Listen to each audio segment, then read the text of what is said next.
TPS Sports, baby. We're here the 13th time this year, 2025. I'm Justin. I'm Chris. And on the screen is Mhm. Pat Dixon, the man, the myth, the legend.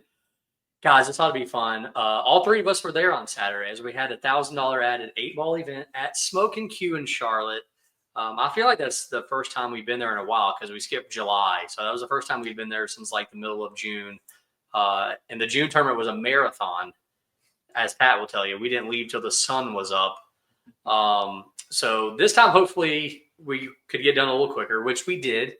And it was a very fun tournament. It was 8-ball. It was exciting. It was races to 2, best 2 out of 3 sets. APA rules, kind of. You make it, take it on the break. Pat, just right off the bat, what was your thoughts going into the tournament? Hope we don't end at 4:00 in the morning. Yes. And we actually got done at what, like 1:30, correct? Yeah, it was a great time. We actually ended at a perfect time, including like the fact that we ended at 1:30 and Renal had to get double dipped. That's amazing.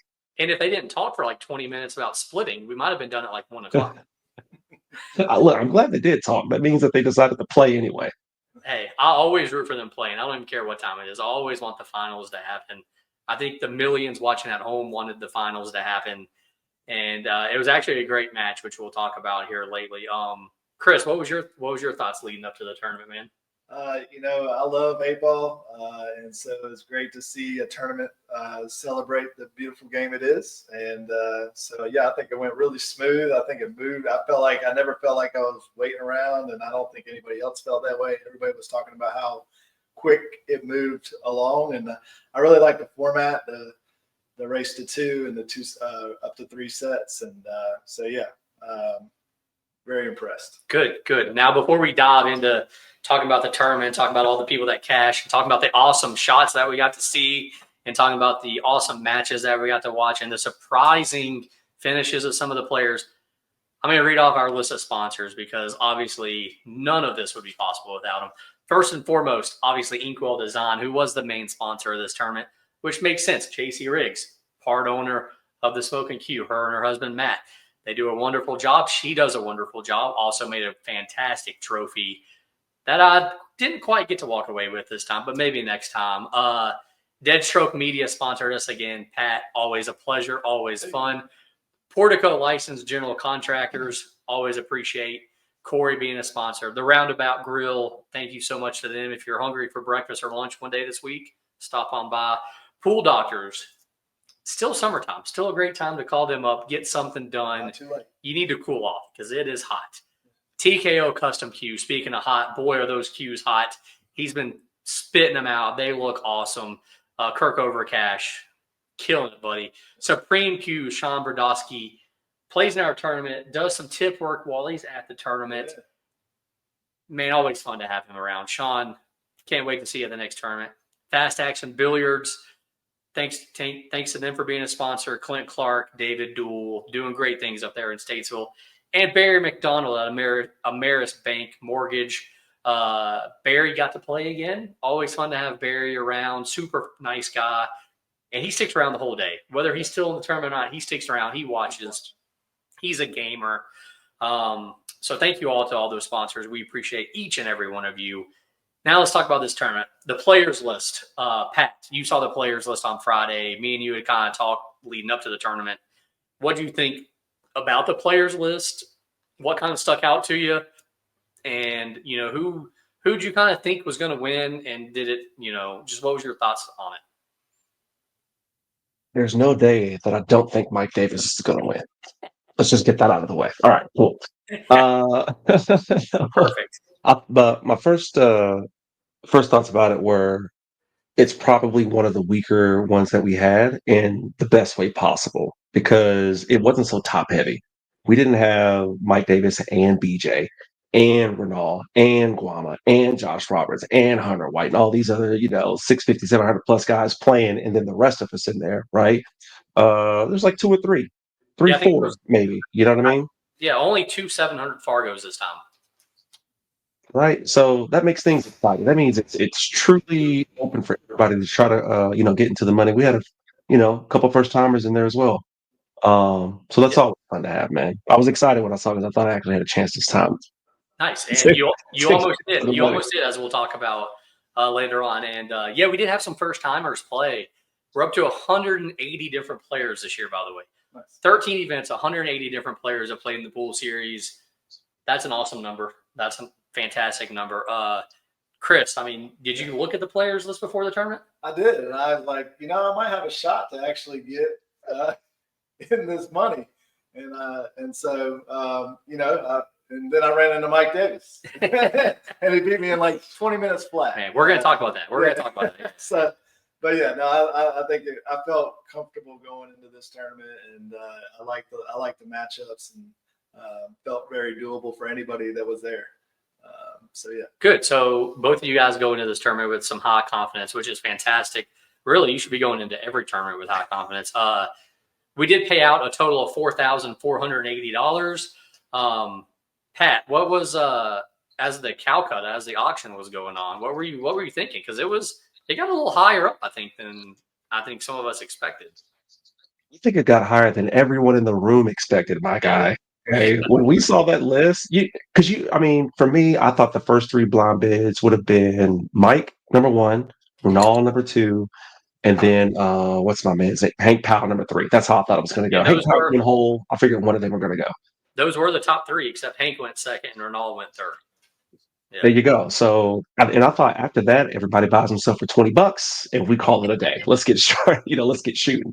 But we would be foolish not to put some more money on Ian Hull. We would be foolish not to put some money over there on Jess League on a Chris and Justin Clark. More than $20 for sure. You know what I mean? So it started to build a little bit more excitement because again, that field is not as top heavy, so more people have a chance. What does Kevin Candido look like on a night like tonight? Do I put $60 on him? Do I put $80 on him? So it was exciting. And that's exactly what I liked about this tournament. There was, you had Mike and Ronald, and obviously Hank Powell, and I'm going to throw Michael Robertson up there in that group as well. You had those top four, but after that, you really had probably 15 players that could sneak up there and get into the top 8 as well. And I love tournaments like that. I love tournaments where it's like, I don't know who the top 8 could be, and that's what we had this past Saturday. So let's go ahead and talk about these guys that got near the top, though. Let's go ahead and start off by the winner once again, Moscone Mike Davis, spitting out another win in the pool series. He did it a little different this time, though. First time that he had to double dip an opponent in the finals, and he succeeded. Only the second time all year that we have seen a double dip in the finals. Chris, I mean, you stayed until the finish, took some fantastic photos. Did you think that it was going to be Mike Davis holding that trophy? I did. I could just tell how focused he was and how, after they had that long discussion about split, and I could just see a determination in him that, especially when they started playing, that, he wasn't going to go quietly. And I just knew that, he was going to, go down with swinging, and he did. He definitely did. I'm going to switch it over to Pat. Pat, we watched Mike play all day. Me and you were sitting there in the commentary booth. I think we saw 3 amazing shots from Mike, probably even 4 or 5. Do you want to just go ahead? Let's talk about the 3-railer on the 8-ball after a beautiful safety play by John Link. And then he also had a fantastic jump shot against Michael Robertson, had an incredible cut shot on the 8-ball against Ronald. All these shots, by the way, are on the 8-ball. We're playing 8-ball, the jump shot on the 8-ball. I mean, Pat, how impressive was this performance by Mike?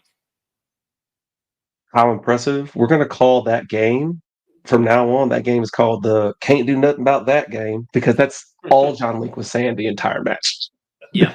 Dude, he was playing well. It's not like the guy was playing bad at all. He was playing as perfect as you possibly could when it came to defenses and hot Mike.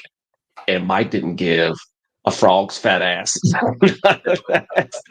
Jumping balls, 3-rail kicks, like however he needed to get. If it wasn't an easy shot, it's like I don't know. It's like the was the better he got, and it was the craziest thing to see. The three rail kicking the 8 ball around to the side pocket that he called, and how the cue ball and the 8 just miss each other by like 2 inches, man. Yeah.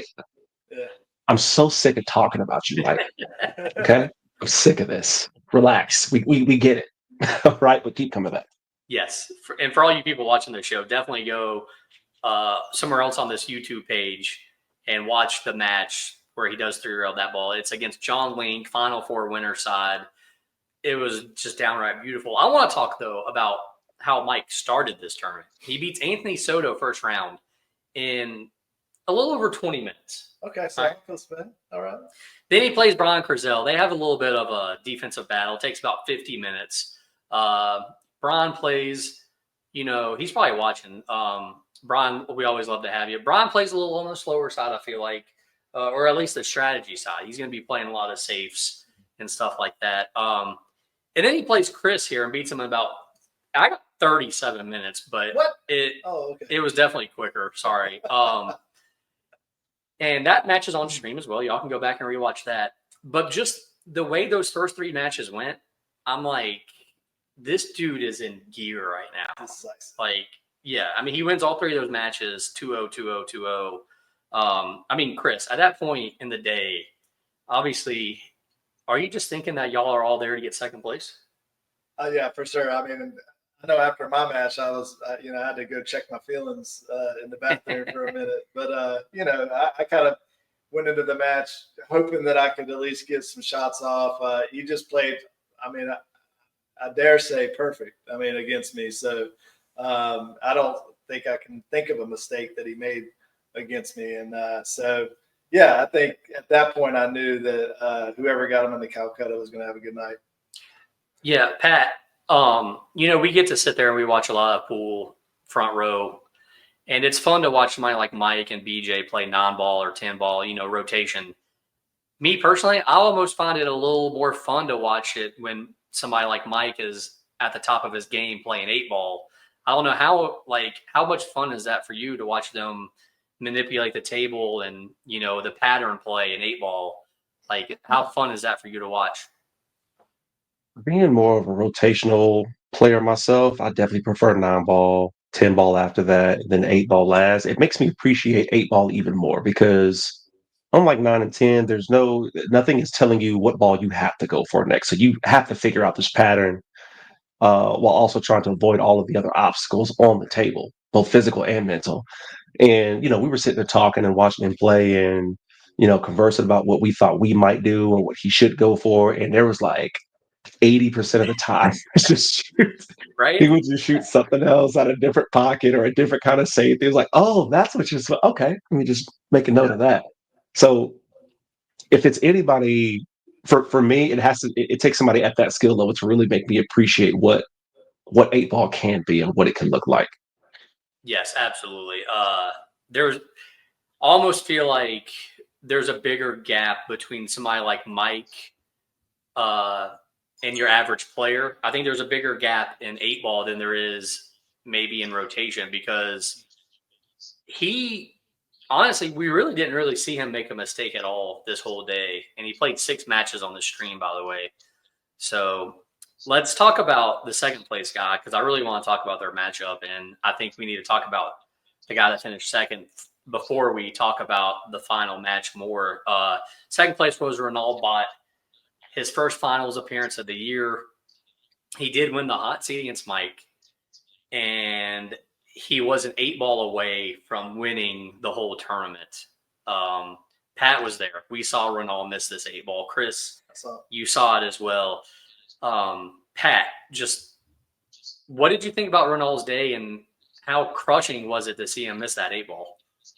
Oh man, it broke my heart when he missed it. I told him after that, I was like, bro, I missed that 8-ball maybe 10 times out of 11 shooting at that side pocket. I've hit the same pointer. I'm like, bro, I'm so sorry. Crush for the guy because he played. I'm not gonna cap. I didn't see any of him playing, right? But he must have had a great day, to get that far in the tournament. But I did, see him in his hot seat match, and he looked poised to be ready to take the championship. You know what I mean? He looked ready to win it all. So hate that for him. But at the same time, it's like, once again, he's right there. He's a ball away from getting over that Mike Davis hump. He's one ball away. Yep, one ball away. Chris, I mean, did you see him missing that 8 ball? Like, did you see that coming? No, I did not. And much like Pat, I did not see him shoot much that day. I don't think he played on the stream. Did he? I don't know how many times he was on the streaming table. Just the final four and then the finals. Got it. Yeah. Yeah. So didn't see him play much, but he was playing great in his matchup against Mike, and yeah, it was hard. I felt pretty heartbroken for him as well. Yeah. Tough. Yeah, it was. And it sucks too that we're talking about it because obviously he had a great day, and we should be talking about how great of a player Ronald is because on paper he was the second best player in this tournament, and honestly, it's only a matter of time before he becomes the best player in the tournament. But sometimes something like this happens, and it's the talking point. And I don't know about you, Pat, but we kind of talked about this. I feel like when the match was going on, if he goes back and rewatches that, I really feel like he made the mistake with 2 balls left. He had that ball hanging in the pocket. I told you he needed a little bit of a different angle to come up for the 8, but he kind of rolled kind of far down and got, kind of flatter. And, I just feel like if it's me going back and rewatching that, I would say I need to probably play that second to last ball a little bit different. I don't know, Pat, what do you think? Do you think he could have done something different to get a better shot on the 8 ball? Because it was not the easiest shot that he missed, by the way. Sure. For all you people watching, if you have not seen the match yet, Yeah. he did not miss like a hanger or like a straight, but it is a ball that we expect the bot man, Ronald Bot, to make. But yeah, Pat, do you think maybe he could have done something a little bit different or? Yeah, I mean, you said something really interesting, right? Like the shot that he missed on the 8 ball, it was like a back cut, weird angle, deep enough distance that put more pressure on the situation for him to be able to miss that. Like, definitely not surprising that he did, just crushing that he did, right? Any one of us gets up there and takes that shot, we're in that situation, we're going to have a tough time making that as well. I will say this. I think 2 balls before, I still stand by that's a matter of preference. I do like the shot that he took to get onto the 1 ball to finish off on the 8. I think at that point, that's when nerves maybe got the best of him, and he just got into that ball too much. I think if he goes and he shoots that shot back again 5 times, he gets right where he needs to be to make the 8 ball on the side. This is just that one time where he overshot position. To your point, could he have done something different 2 balls before? Yeah, he could have. But that, if I remember correctly, that was still also a pretty deep, semi-straight shot on that 2 ball to the It bottom was. right hand corner. He had a little bit of an angle to where maybe I think he could have used a little bit of top right from his perspective to not be straight in on that bottom rail, but to give himself a little bit of angle that way he could have possibly come 2 rails and been more in line for that 8 ball. But at that time, in my mind, I'm probably just trying to keep this as simple as possible. So I'm pretty straight in. That ball is hanging in the pocket. I'm going to make this. I'm going to get up a rail, and then I'm going to shoot this 8 in the side, right? So all in all, I don't mind it. I think that's just going to be one of those ones to grow from. The next time that he has that situation, he'll get right onto that 8 ball where he needs to be, and then he'll be taking a picture with the first place money. Absolutely. I definitely think he learned from his mistake. Chris, let's throw it to you and let's ask. Ronald had a great year last year on the pool series. He was constantly in the top 3, constantly in the top 4. We saw him in a couple finals. He did walk away with a trophy. He walked away with a split at one point as well. We haven't really seen him do much this year. Somehow he is I think he's up there in the points right now. Do you think this is we got 7 tournaments left this year. Yeah. Do you think after that 7th tournament, we look back and say this was when Ronald figured it out and got back to where he's supposed to be? Very possible. Yeah. Very possible. I think that's certainly a catalyst for, taking off from here and finishing out strong the rest of the year. I don't think he's played in as many tournaments this year as he normally had on the previous year. So that also contributes to that. But maybe this is the boost that he needs to kind of come back and I know for me, if I was to lose like that, I'm coming back to prove something on the next one. So I think he'll come back and thrive from this. Absolutely. Pat, moment of truth. Do we think Ronald gets a trophy this year? Here's the thing. I was gonna, because Chris, you started jogging my brain a little bit with that statement there. Uh, is he supposed to beat Mike? No. Is it not in 9 ball or 10 ball or 8 ball, whatever these games are? Is he supposed to beat Mike? Right?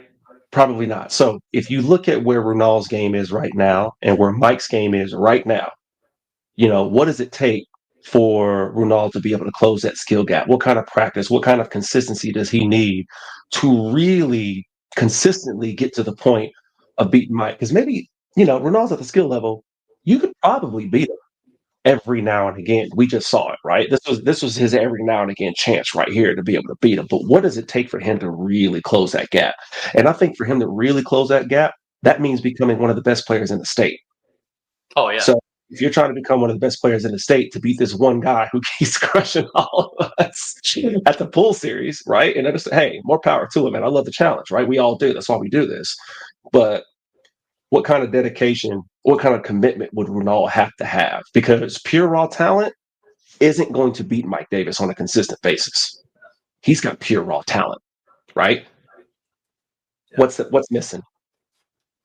Let's go ahead and say though, I will say good luck to Ronaldo this week as he is in Vegas for APA. I think he has an 8-ball team out there, so good luck to Ronaldo out there. I do think APA wise in Vegas, he might be the best player on those tables out there, possibly. I don't obviously know every player out there, but it would not surprise me if he's the best. But Chris, do you think Ronaldo gets a trophy before the end of the year? Oh, absolutely. Yep. I think that's definitely on the table. I think so as well. Pat, you think he gets a trophy before the end of the year? Not if Mike shows up. Okay, well there we go. There we go. Third place finish. Respectfully. Yeah. Let's move on to the third place finisher. This was this guy's highest finish in the pool series. Michael Robertson getting third place. Loses to the two guys in front of him. Loses to Ronaldo on the Final Four winner side. Loses to Mike to get to the finals. I've said before, I think Michael is a fantastic player. I actually do think on paper, I think in my mind at least, he was the third best player in this tournament. And I think him and Ronaldo are pretty even. So actually, it could almost be a toss-up. I give the slight edge to Ronaldo, especially at Smoking Q. But Michael played really well throughout the day. He says he didn't play his best, but I thought it looked like he was playing pretty well. I mean, he was very unfortunate against Mike with Mike making a fantastic jump shot on the 8-ball. If he misses that ball, Michael wins that first set, and who knows what happens. But Chris, I mean, you've seen Michael play a couple of times now. I mean, did this surprise you at all that he got third place? No, I mean, I know he plays well. I honestly didn't get to watch him a lot this tournament, but I knew that he had what it took, and yeah, I mean that 8-ball that Mike made was just like, I mean, you would have never in a million years thought. I mean, he made that ball decisively, and so that was one of the things that it could have gone either way. Mike misses that ball, it's a whole different match after that. So. But he didn't. And so now, but I agree. I think Michael's a great player. Absolutely. Absolutely. I mean, Pat, what do you got to say about Michael Robertson? I didn't know his Fargo was only 651. I just had to check. I feel like when he was when I played against him, it was a shellacking. I felt like I was trying to keep up a lot. Dude, very, very good play. I really thought he was like just sub 700 with the way that he was playing. So to your point, I felt like he was having a great day. He just, ran up against the juggernaut. But I think from my experience against playing with him, third place is not a surprise. Definitely not a surprise. I thought he could definitely had a chance to make his way to the championship and be playing one of those two guys, depending on what could have happened. Yeah, I think his Fargo's a little low as well. It should be like a 670, 680 for sure. I think he's 3 for 3 on cashing so far this year in the pool series. So he's having a fantastic year. He's signed up, I believe, for our next 2 events also. So maybe Michael's going to become a pool series regular, which will be exciting. We always need another player in the mix. And I think he could really be a guy that maybe he could walk away with a trophy if things work out the right way. Of course, Pat will say he's not going to walk away with a trophy if Mike Davis is there. So there is that. One thing I will say about him is that when we watch Michael play, you can tell he's very focused. Yeah. He's got a lot of intensity behind what he's doing. And so I think those are great factors to contribute to any kind of success in the sport. Absolutely. Absolutely, for sure. Let's talk about the fourth place finisher here. He's played in the pool series a handful of times. This is his first cash. This was probably the surprise cash of the day. First time we've had that in a while. First time I've been able to say surprise cash of the day. John Link getting fourth place. A workhorse. Yeah.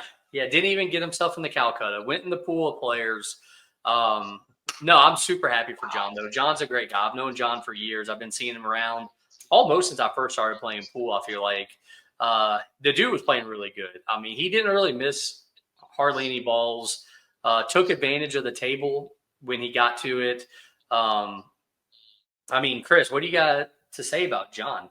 Yeah, it surprised the hell out of me. I mean, he just kept popping up and taking names everywhere he was at. So, I was really proud of that, especially that I bought him into Calcutta for the pool. So he made me a little bit of ching, and I mean, yeah. I'm just gonna read off the list of players that he beat. Okay. Obviously, he loses to Mike Davis and Michael Robertson, but I'm gonna be honest with you. John was not favored in any match this whole day. He was not favored in any match at all. He beats Ian Hull first round. Shocker. He beats Carlos Torres. Yeah, he beats Carlos Torres second round. Beats me in the third round. And then he beats Hank Powell as well at one point. I mean, Pat, is this – I know he didn't win the tournament, but is this one of the best performances that we've seen in a tournament? Being obviously he didn't beat that many big names, but to be an underdog and to win that many matches. This might be second or third to Craig Teitelbaum's November. Yeah. Craig Teitelbaum's November. This is what this reminds me of, right? He had, I mean, to do what he did. First of all, you beat Ian Hull first round. That's incredible in itself. And then he's doing this in 3 sets. So it's like he's having to work for it. He's not just getting, as they would say, lucky or whatever, and going out 2-0. No, he's having to work for it. Beats you in 3 sets. Yeah. I think the testament to everything is 2 things. Number one, him beating Hank Powell, because how does he beat Hank Powell deep in the tournament at that stage, right? Speaks to how well John must have been playing the whole night. And he got to set off a mic. Yeah. He got to set off a mic and took Mike Davis to 3 rounds. And how long was their match? Was just about almost an hour too. So Mike had to be uncomfortable in that match at some point. If Mike doesn't make that 3-reeler on the 8-ball, John might win. Dog, I can't wait. I can't wait till we start to let you post that matchup on YouTube, dude. That thing was insane. But yeah, if Mike doesn't pull a rabbit out of his hat, like who knows what could have happened that night. John Link came in just disrupting everything, dude. And Chris was here for $10. Yes, let's talk about that, Chris. I mean, did you even know John at all? I knew John from the fast action tournaments and played him a couple times actually. But yeah, I thought it was a good buy for $10. You get Craig Teitelbaum and Teitelbaum. He corrects me every tournament. It's the only reason I know. John Link, I mean, for $10, I mean, how could you say no? So good buy for me. And here's the thing too. I think John might have took the last spot in the tournament because he only signed up because his son was coming to play. And I texted John. I was like, "Hey man, your son's playing. Maybe you should play too." So yeah, good job, John. I love it, man.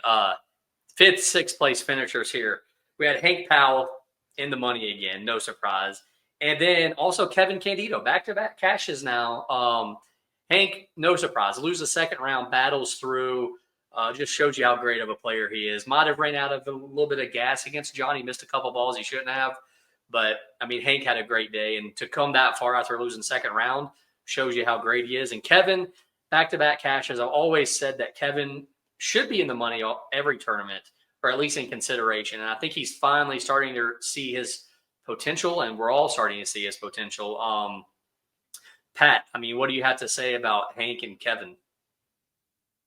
2 great players should always be in the money. Always be in the money. Yeah, for sure. Absolutely. And they both lost 2nd round, by the way. So they both lost 2nd round, then went 4 in a row. It's very impressive for sure. Chris, I mean, you played Kevin there towards the end. I mean, do you have anything to say about Hank or Kevin? Oh well, Hank is always going to be Hank and do his thing, and that's no surprises there. Kevin, same thing.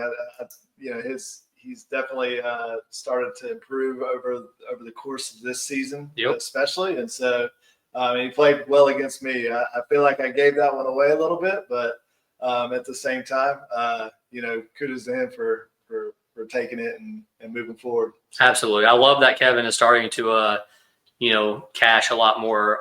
He did have like a third place finish one time last year, but now to see back-to-back cashes is awesome. Awesome. Let's move on to 7th, 8th place finishers here.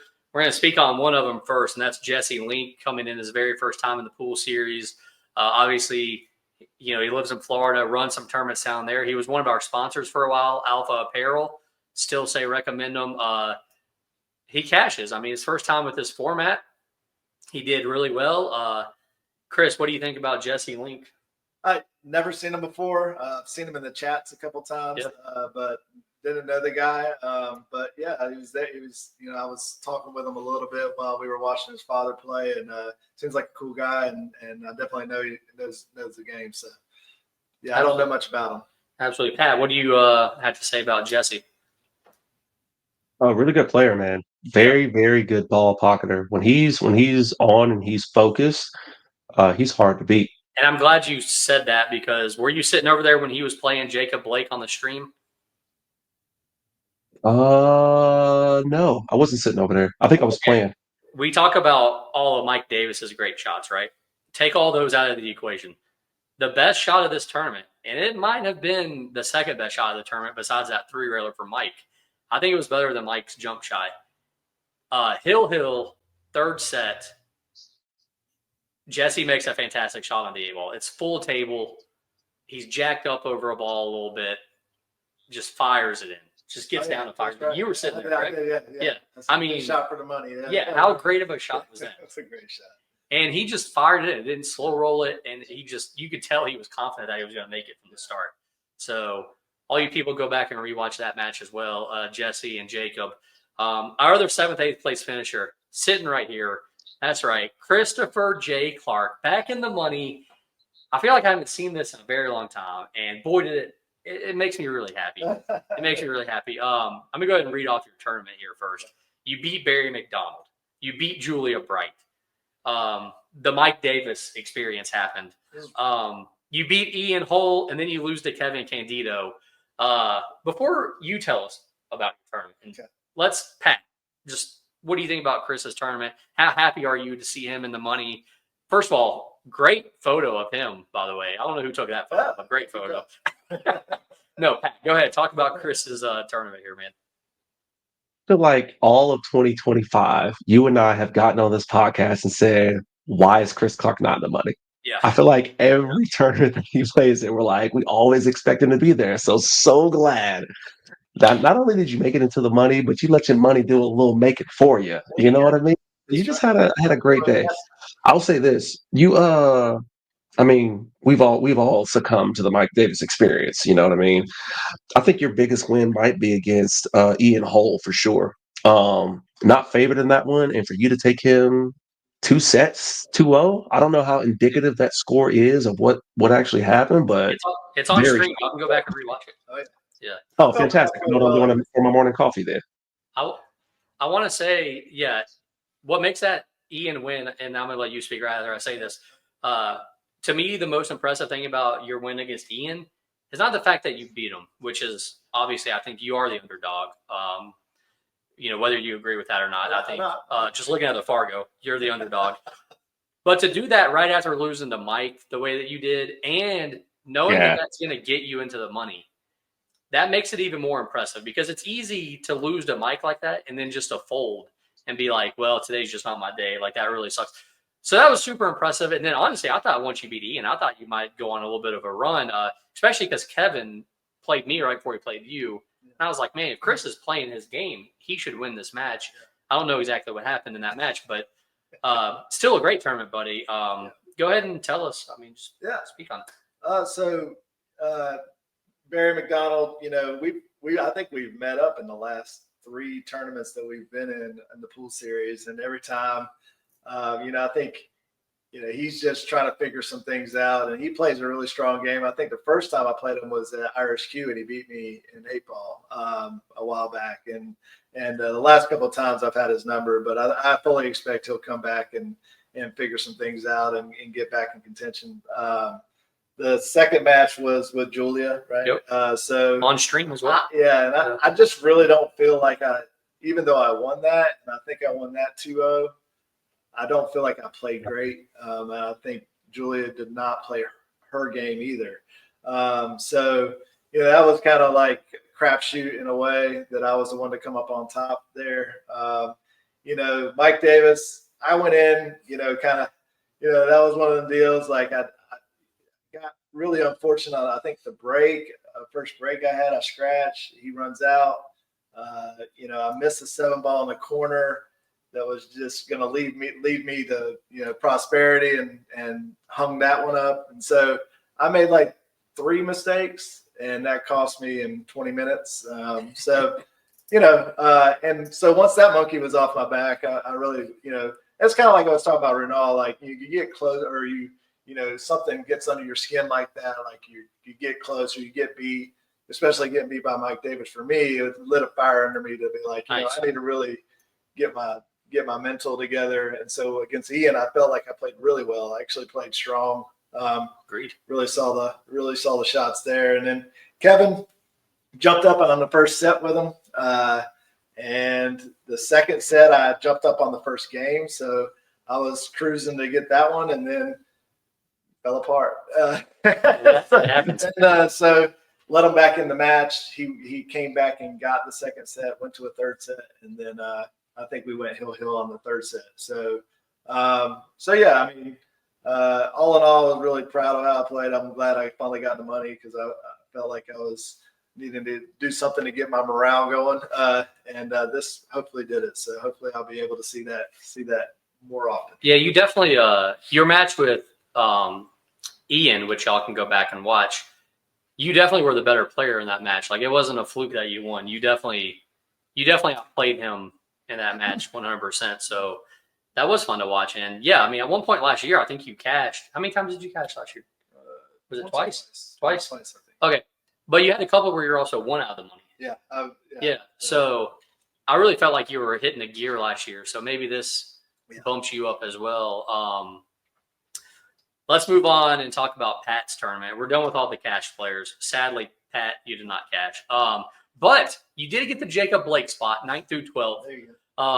I'm going to go ahead and read off Pat's tournament here. He loses to Michael Robertson. On stream, by the way, y'all can go back and rewatch. Then he beats Carl Saunders. Right? It was on the stream, right, Pat? Yeah. Sorry. It wasn't. Just telling people you don't have to go watch that. Hey man, I try to advertise our matches here. Try to get some views. Yeah, go watch. Yeah. Go back and rewatch my match with Larry Hughes from last year at Smoking Q, by the way, people. It's one of the most watched pool series matches. Larry's gonna love me for mentioning it on the show. Pat, so you beat Carl Saunders, you beat Julia Bright, you beat Brian Curzel, then you lose to Jesse Link to finish 9th through 12th. Let's get Chris's thoughts on Pat's tournament there. Well, all I know is that I've seen your game just improve like tremendously, and I'm just waiting for the time that I have to run up against you and have to tighten up, and it's been a while since we played, so I'm looking forward to that.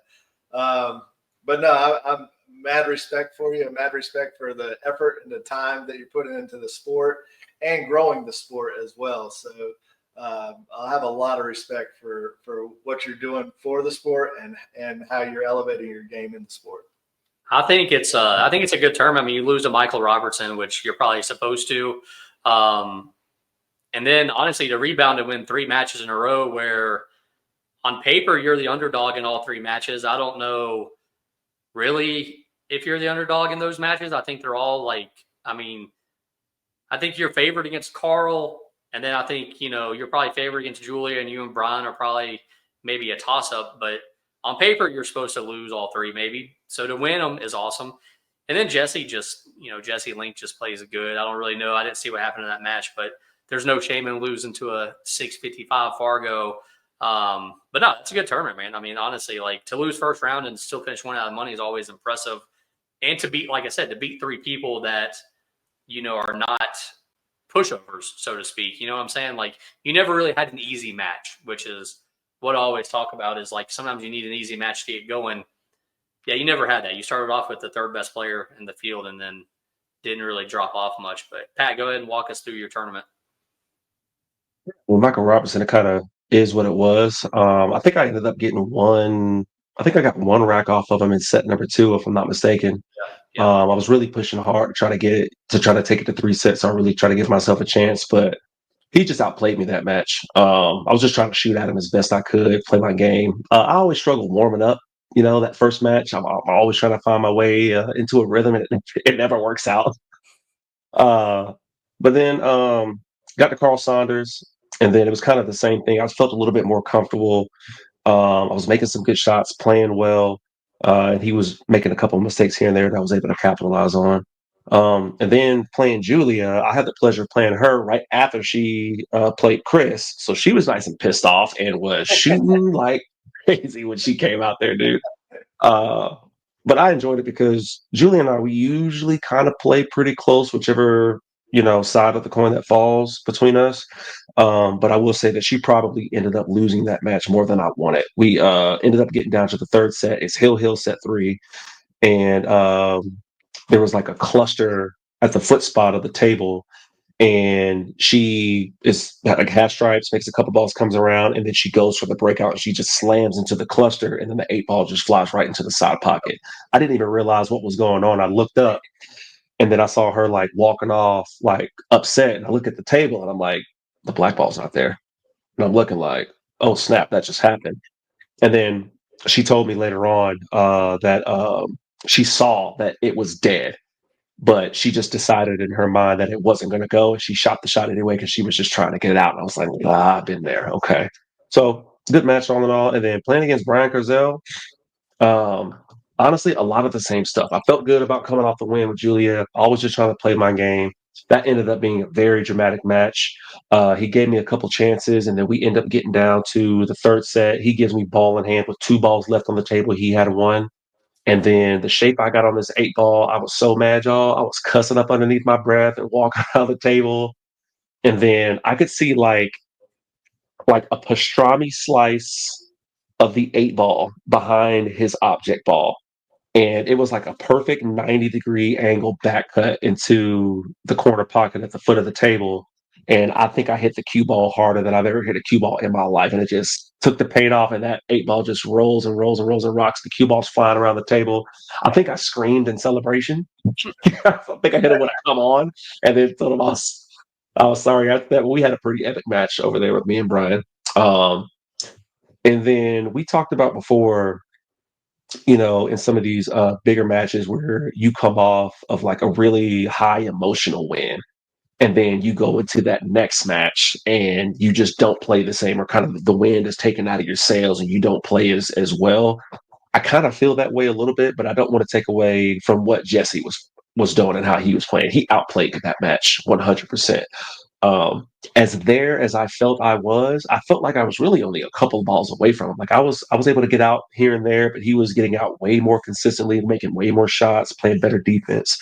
Um, so yeah, I mean, all in all, I'm happy with the way I was playing. Happy with where my game is, these days. Chris, I appreciate the compliments, bro. Um, to get to 9 through 12, for me, that's a win. I'm happy with it. That's a good way to look at it. I mean, you definitely got to be positive for sure. Some people get upset when they finish 9 through 12, but sometimes you got to view that as a positive. I mean, like if you're Mike Davis 9 through 12, yeah, you'd probably be upset. But for any of us, like you really, depending on how the tournament goes, there's nothing wrong with 9 through 12. Let's mention my tournament really quick. Also 9 through 12. I just wanted to be with Pat. That was all. That was pretty much what happened. I beat Jennifer Cudd. I beat Hank Powell. I lose to John Link. I lose to Kevin Candido. Let's go ahead and start off with Chris here. Chris, what do you got to say about Justin's tournament? Yeah, I think you just must not have been on your game, and I know 8 ball is near and dear to you, like it is to me, and I just feel like you should take all of those matches, honestly, and so that was surprising to me, but this is one of the things. Yeah, I mean, for sure, I do love 8 ball, absolutely. Pat, what do you got to think about my tournament? Maybe practice every once in a while, huh? Maybe pick up a cue on a Tuesday afternoon. Just shows up. Jeez Louise. Just shows up. puts himself in so he doesn't have 31. You know what I mean? Who does this guy? No, you're Well, definitely supposed to win all of those. I'm very interested to hear what happened in that John Link match. Yeah, I will say, other than like the maybe 2 hours I played on the snooker table with Corey Sykes one day, I had not hit a ball since we were in Cary, I believe. So yeah, however long that's been. Yeah, so I beat Jennifer Cudd, first time I've ever played her. She's Ray Knight's girlfriend. Super nice lady, plays long shots very well. Anytime I left her a long shot, she drilled it. But yeah, I got fortunate enough to beat her. Against Hank Powell, I was like, man, I got to beat Hank. Like, I don't know. Like, Hank, great guy. I love Hank Powell. But, there's just some people I just don't really want to lose to, and he's on that list. And usually if I don't want to lose to you, it's because I like you, because I hate losing to people I like. I want that upper hand. I want that, if anything ever happens, I want to be like, oh, I beat you. Like, so Hank, I just really wanted to win. And that's probably the best match I've played all year in a full series, even honestly. Like I got one lucky roll against him, but other than that, I played absolutely perfect against Hank. Yeah, then against John Link, I mean, the first set, just everything went his way. Like, like one rack, I just had the weird balls that were clustered up and I couldn't get it out. And then just, he got to the table and just made the shots he had to make. And, the couple of times that he missed, just, it got kind of funny. And then, yeah, it ends up being Hill third set. We're both kind of playing safe. And he two-rail banks the non-ball and then, is like straight in on his next ball. And it's like, okay, cool. Like that's how he wins. So I don't know if he was going for that bank shot, by the way. If he was, awesome. If he wasn't, okay, whatever. But no, I mean, John played. I mean, he played great. I mean, he definitely gave me chances, but I gave him more chances. So, and then against Kevin Candido, I think both of us wanted to lose. I just wanted to lose a little bit harder than he did. So, yeah, that was what happened there. I got nothing good to say about the match with Kevin, and I don't think he would either. I think that was probably the worst match that either one of us could have played.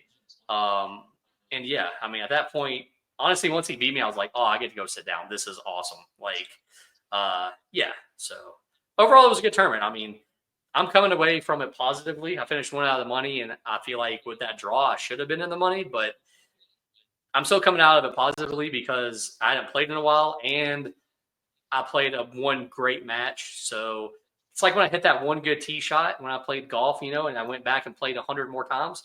That's what happened here. I played one good match, and now look at me. I was over here today not hitting balls. Let's talk about, is there anybody in this tournament that we thought would cash that didn't? I think we all agree on one name that we thought would cash that didn't. But I'll throw it to Pat first. Pat, is there somebody that you thought would cash that didn't? Yeah, it was Brian Curzel, but I kept him from getting there. Okay, well, I there you think go. he might be the one. Yeah. All right, Brian Curzel. That's not the name I was thinking. But yeah, Brian, I do always kind of expect Brian to be in the money or close to the money when he's at Smoking Cue for sure, because that's the only place that he plays. And he's definitely playing a lot better these days. Yeah. Chris, is there anybody that you thought would catch? There's a few. There's a few. Okay. I mean, Brian Curzel, certainly. I think 8-Ball's more of his. Yeah. In mad respect, Pat, for taking that one against him. I think that was probably out of your wins, probably the best one for sure out of the three. Let's see. Jacob Blake, I think, could certainly get in the money. I know 8-Ball's not his game, though, so that's a little tough. I thought it looked like Ray Knight was playing good. Yeah. And I know he's cashed before in some tournaments. Only or one of them. Yeah, 1 out of 1. This was only the second one he played. Yeah. Okay. Yeah. So it looked like he was playing well. From every time I looked over, I'm trying to think of anybody else that Ian Hull. Yeah. Ian. I forgot about Ian. Bang up. That's the name I was expecting to hear. Yeah. And Ian, first time I played him was in Masters, and he just played flawless against me. I mean, in his technique, and he's another guy that barely ever plays. By the way, I just want he plays league once a week. Yeah, that makes me absolutely sick. And so, but and just to watch him play when he's on, he's flawless, and he plays such a good technique, and a very smart player at that. And that, just back to your match real quick, 8-ball is one of those things I don't think you can divert your attention too much. 8-ball, you really have to focus on the chess match at hand, and whereas in rotation pool, it's not as, you don't have to have the mental bandwidth that you do, I think, for 8-ball to understand how I'm going to pattern this out. So, you're running the tournament, you're doing a lot of things. I think that also doesn't play in your favor. Yeah, no, for sure. I think you're right, because I've always said this. Like, when you're playing non-ball specifically, maybe even 10-ball, 10-ball as well as some. 10-ball gets a little bit tougher because of, there's usually a cluster because of the break. But yeah, you can just turn there's so many times I just turn my brain off when I'm playing non-ball. It's just like, okay, just knock it. Yeah. Like, I don't even know what I'm doing. It's just like, okay, knock this ball in, knock this ball in. Like, with 8-ball, yeah, you literally have to think about every shot. Like, you have to think about every you shot. Can overthink it too. Yeah. Yeah. I think that's where most people go wrong, is overthinking. Oh, for sure. Yeah. That's indecisive, and then it messes you up. I think that 100% is what happens to a lot of players, is they overthink it. But yeah, I thought Ian would cash for sure. I mean, especially, it's only the second pool series even he played, but the first one he cashed. I thought, okay, we're going to see this guy be in the money all the time. Then he loses first round and makes all the way back to be one out of the money. So obviously he's still there. Hopefully we see him back again soon. That'd be awesome. Also, he does say that he watches this show, so shout out to Ian. Pat, is there anything else that we need to hit on this tournament that we just finished? The $1,000 added 8-ball points event number 13. I think it has. I feel the need to say Ronaldo is one of my favorite players to watch, man. Yeah. Like, we talk, I feel like we criticize him so heavily because we respect his game so much. If we're spending so much time, I'm talking mainly about me, spending so much time talking about how he should be this and what's it take and this and that, you got to be a great player. You know what I mean? You got to be a great player with a great game. So I want to throw that out there. I criticize you all the time, Ronaldo, because I love watching you play, dude. You're just like, you're a freaking quiet assassin. You don't say much, okay? But when you do, you're smacking 8-balls in the pocket. You know what I mean? So, dude, I'm a fan. Keep doing what you're doing. Shout out to Smoking Q as well. Yes. All right. Let's mention the points here a little bit. The Mike Davis point standings. Obviously Mike's first. BJ's in second still. Third place is a tie between Ronald and Hank. Chris, you're 10th in the points. Pat is 16th, and I'm 29th. We currently have 66 players in the top 64 because there's a tie. Chris, I mean, obviously Mike's got the points, but let's talk about that third place battle. I mean, do you think Ronald and Hank, are they just going to battle it out till the finish? And, also, how high do you think you can finish? Yeah, so it's kind of ironic because I kind of look at Hank and Ronald in a very similar spot as far as like how many times they've played, kind of where their game is, and how kind of it's been a little chaotic at times as far as when they've lost or when they've won. This time Ronald came out more on top than Hank. And I just, I think that's going to be a battle all the way to the end. And so I guess I think to me, it's who shows up more. Yes. Honestly, I think, between them, it's who's going to put in the time to come to the tournament and be there and be present. And I think that's going to be that's going to be the deciding factor between who wins that battle. I agree with that completely. Pat, what do you think about the point standing so far after 13 events? 7 events left, by the way. 7 events left. I'm not surprised with where they are. I'm pretty sure I know where they're going to be for the top 2. I think third place is up in the air. It's going to be exciting to see who gets third. Chris gets top 10. Justin will end up cracking top 20 because you're not going to play in as many. Just because you're not going to play it. You're not going to play in all 7 of these, dude. We're going to fill them up. There's no way. Yeah. I will say, I will say that in 2 events from now, we have a 1 pocket event. The points will probably move around a little bit because some of these people only play 1 pocket. So we'll see some of these people come back for the second time this year and kind of move around. But our next event's at Brat's Tap on the 16th. It's $1,000 added non-ball event. It'll be points event number 14. I mean, that's going to be a fun tournament for sure. And then, the Tour Championship, December 6th, 7th at Smokin' Q.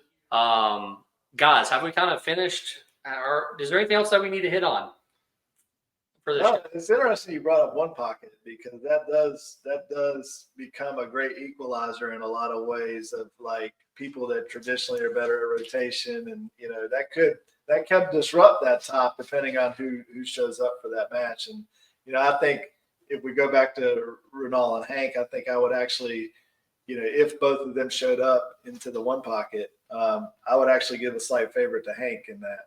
But Hank has cashed in 2 of our one pocket events. Yeah. So I don't know if I've ever known that I don't know, has Renal ever played in the one pocket? No. Okay. Yeah. So I don't know. That'd be interesting to see how that positions things going in with 6 matches left after that. So interesting. Pat, what do you guys say about these next upcoming couple events? Hank has cashed in 2 of the one pocket events that we have, and he said himself he never played one pocket. Yeah. You couldn't tell it. I'm so confused by that one, Hank. But that might be his 675 Fargo or whatever. Just showing how good he is. No, I'm excited for the one pocket event. I think they're always fun. I guess one last question before we hit the road. 7 events left. Pat, how many more do you think Mike wins? 6. All right. Chris? I'll be a little bit more. I mean, I don't know. I think if he'll be at all of them, we have to make sure he's at. He signed up for at least the next 2. Okay, so I'd say out of let's say 4 out of the next 6. All right, there you go. I'm gonna go with 2. I think he only wins 2 out of 7. Okay. I think You'd be the pessimist. Yeah. I don't know. Yeah, who knows? But guys, this has been a fun show. It's been a lot of fun. Chris, any last words? No, I'm looking forward to the rest of the year. I think this year has been going great. It seems like every event's been full, and so I'm excited to see the growth of this tour. Yeah, it's gonna be a lot of fun for sure. Pat, any last words? See you in December. Yes, sir. All right, guys. TPS Sports. Hit like, subscribe, follow on Facebook, all that stuff on YouTube. Do it all. It's been a lot of fun, and we'll check you later. Perfecto. Good show, guys. A lot of fun. This was exciting. I like it. Super fun. We can probably hit stop recording. You want to reach out up there? Yeah. Oh.